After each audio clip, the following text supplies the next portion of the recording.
Korang tahu tak yang baru-baru ni JPJ ada buat audit ya kepada syarikat-syarikat lori dan juga bas. Dan dalam audit ni dia orang found out yang 64% syarikat gagal. So kesalahan utama diorang ni adalah diorang tak ada GPS dekat dalam kenderaan. So benda ni penting ya sebab GPS ni dia boleh monitor banyak benda. Salah satu speed. Antara kesalahan yang lain juga adalah dia tak ada safety officer, tak ada safety action plan dan tak letak hotline number dan juga nama pegawai bertanggungjawab dekat kenderaan tu. Dan jenis syarikat yang gagal 43 operator lori dan 42 bas express dan juga tour bus. So maknanya you bayangkan senario kita naik bas.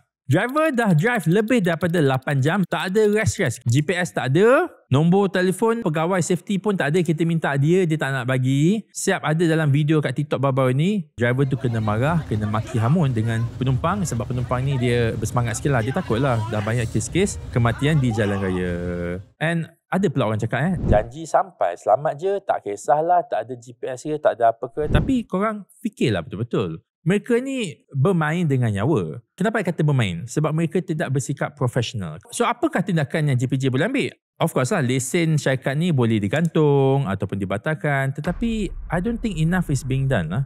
Jadi ia berbalik kepada kita rakyat dia untuk demand. Kita kena naikkan isu ni ke bahagian kerajaan. Kalau kita tak bising, kita ada kemalangan je, kita rasa sedih dan kita tak buat apa-apa, benda tu akan berbalik pada diri kita sendiri. So cuba korang komen sikit lah, nak dengar korang punya pengalaman yang paling buruk semasa you guys naik kenderaan awam macam bas ataupun taksi. Cerita sikit.